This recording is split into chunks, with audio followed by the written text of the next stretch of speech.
Welcome back everyone, Broadbent here. Today I'm doing a bug compilation video for Stranded Deep. I've recently encountered a few bugs and it's just been escalating from there, and I figured what the hell, this is going to make a cool video, let's showcase all the bugs that I found. So the purpose of this video is not to bash the game or crush the game, it's more constructive criticism for the game. Now what I could have done is submitted each one of these individually to the devs for assessment, each of these bugs, but I figured what the hell, we're going to make a video out of it. So if the devs are watching this, I understand this might be quite overwhelming, 50 bugs all in one, but don't worry guys, if you get all these fixed, damn, that would be amazing. So finding all these bugs took around, I don't know, 4 hours to find, so there's probably more out there. If you want to see a part 2, let me know in the comments below. So I broke this down into subcategories. So the first one is going to be the largest one. It's going to be in-game bugs. The next category after that is going to be menus and settings. And then the final one is going to be the Cartographer. So without further ado, let's dive straight into these bugs.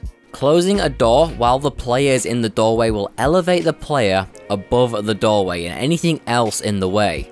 Pretty crazy, eh?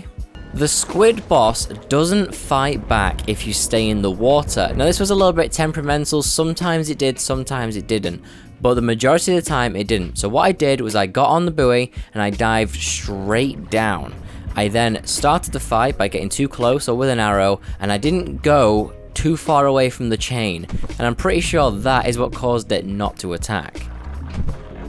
So if you've got a bunch of palm bunches in your inventory and you open your inventory and right click to drop them, you can rapidly drop them, and this will basically be an elevator for the player as it boosts them above. So sometimes the sounds of fires will play nowhere near the fire at all in a random location. I'm not certain, but I'm almost certain this is due to leaving the island and coming back to it. Obviously with the fire lit when you do that. When you approach an island, all the items on the island will disappear and reappear. Items include trees, structures, bushes, etc. So if you want to pick up multiple crabs straight away, you're going to have a bit of an issue. When you're holding a crab, it completely blocks the player from interacting with anything else, as it says E to pick it up, even though it's already in your hands. When you're using kindling to light a fire, when you left click and the animation is rolling, press escape and then press escape again to resume the game, and you'll be able to walk around completely free with the kindling in your hands. Now this is a game breaker. It will ruin your current session. So in order to fix this, what you have to do is exit without saving and reload the world. So if you hold a compass and operate the rudder, then let go of the rudder, the compass will be closed, making the player have to unequip and re-equip it for it to open again. This might not seem like a big issue, but it's kind of annoying if you've got a full inventory and you're holding the compass in that one slot. Sharks can swim through foundations, even clay ones. Yep, terrifying. When you first load a world, all sails will appear to be down, but they're actually up. So if you go ahead and press E now and interact with it, it'll glitch to the top and then roll down. Pretty much all user interface text doesn't automatically update. You have to look away and back. This is most clearly noticeable on the sail. The player can very easily get stuck on the side of objects, such as the corrugated farm plot. In order to get free, you either have to crouch or jump. When you equip a seagull from your backpack, it plays a very odd animation to say the least. So it's possible to set a fish trap in the ocean when it's not even on the seabed. It just stays fixed, floating in the middle of the sea. Yep. Driftwood piles are named mineable resource and is harvested faster with a pickaxe? What? Also, mineral resource? Come on. Lionfish are super hard to pick up when you drop it on the ground. The interaction hitbox thing, I'm not sure what to call it, is at the tail end of the fish and it's really small. When you destroy pretty much anything, like, you know, for example, a wall, a roof, a foundation, or a raft part, the falling debris is just a grey box. What's that all about? When you destroy a wall supporting another wall, the upper wall doesn't fall, creating a floating structure. The gyrocopter can sometimes take off on a bad angle and it will not level out until you put it down, and take off again. If you spin the gyrocopter underwater, it will spin perpetually until it hits the seabed. I'm sorry, I just had to. So if you kill a fish with a projectile such as a spear, they fall to the bottom of the sea so damn fast, like they're in some sort of rush. The emergency life raft paddle has an incredibly short render distance. Like, if you just throw this thing like a little bit so delicately, you've lost it. When you hold a rock in your hand, you seem to be doing a little bit more than holding it. So this is a bit of an odd one, this next one. When you first encounter a boss and you see the title of the boss, back away instantly and don't engage with the fight. Make sure the boss hasn't moved. Back away, exit the game, reload the game, and go back to that exact same boss location, and the boss fight is nowhere to be seen. In order to fix this, you have to exit the game and reload it. So the crucial part of that is making sure that the boss doesn't move, but you still see the title. Dead lionfish don't poison you at all when you hold one or walk over one. I'm pretty sure it used to. Even the description says, I'm pretty sure I shouldn't be holding this. Cooked and raw food don't have a shadow. This applies to large, medium, and small meat. When you mine a clay or rock node, the fourth rock or clay goes flying because it spawns inside the node. The level of detail of the spikes on this purple poisonous thingy-majiggy is really low. Kind of misleading, as when you approach it, it doesn't seem to be hazardous. This next one is probably going to be quite hard to explain, it's a bit of an odd one. So when you climb a leaning tree on the side of which it is leaning, things become a little bit problematic. As the player climbs directly up, the camera goes inside the tree.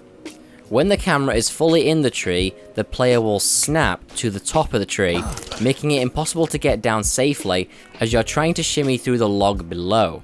Hitting a wooden raft floor will play a leaf-like sound effect. Take a listen.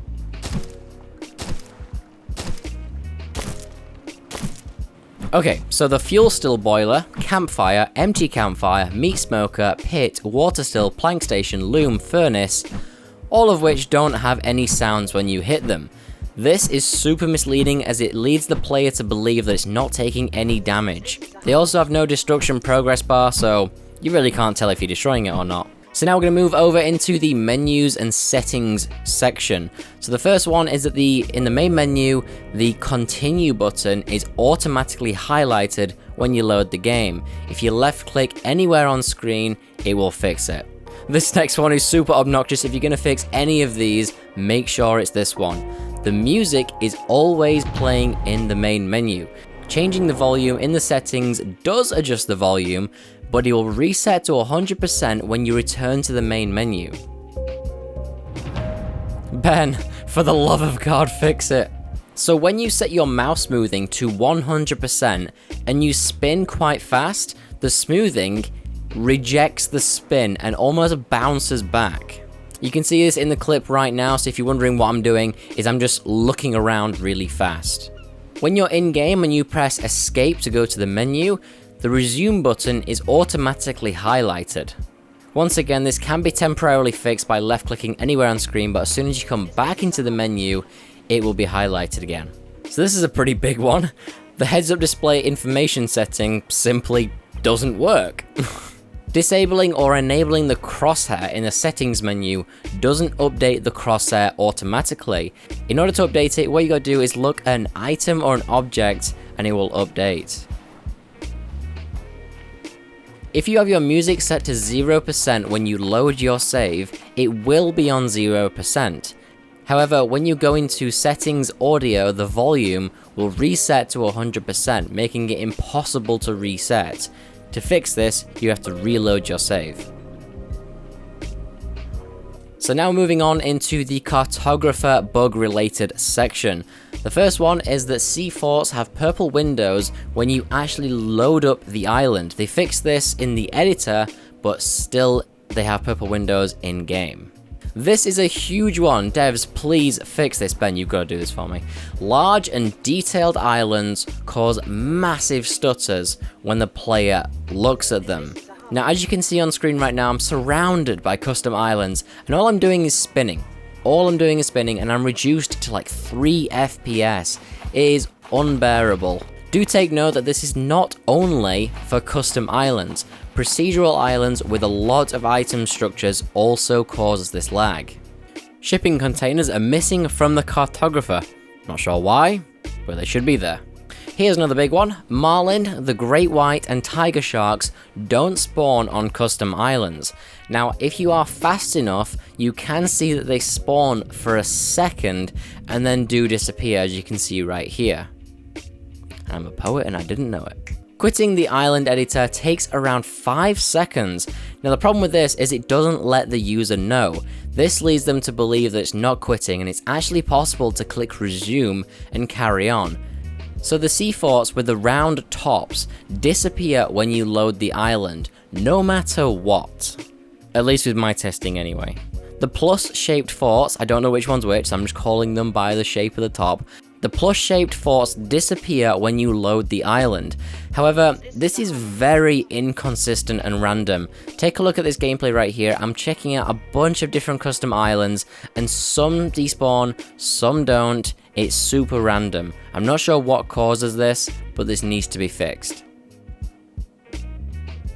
Object movement lines, that's what I'm calling them anyway, they disappear. So to recreate this, what you have to do is click on an item, click delete, click anywhere else on the screen, so the button is no longer highlighted, and then click no, and you will have no movement sliders or roll or anything. In order to fix this, what you have to do is exit the editor and reload it. While in the editor, if you press escape, click quit, and then press escape again, the quit menu stays open. Yeah. So in the island editor, modal dialogues don't allow the use of the enter key. You have to click on an answer. Now this is super annoying if you want to delete more than one object, as it just gets so tedious. And last but not least, you cannot place down missions in the Cartographer. So if you want to make a fully custom island and you want to move the missions around a little bit, you can't do that. If you delete them, it's permanently gone from that world. You'll have to generate a new world again. They should, however, be displayed on the island list on the left-hand side. Alright everyone, well thank you so much for sticking around through this bug video. If you did enjoy it and you've made it this far, make sure you press the like button to support the channel. And if you want to see part 2 of this, 50 more bugs in Stranded Deep, let me know in the comments below. I'll be looking out for those. Now once again, I'm just going to clear up that this video was not meant to bash the game. I really like this game. It's got great potential. It just needs quite a bit of work. I've done this exact same thing for the forest, so I'm not giving you any special treatment whatsoever. Alright everyone, so thank you so much for watching this video. If you enjoyed it, make sure to press the like button, and if you're not already, subscribe to catch future videos just like this one. Thanks for watching everyone, and I will see you in the next video.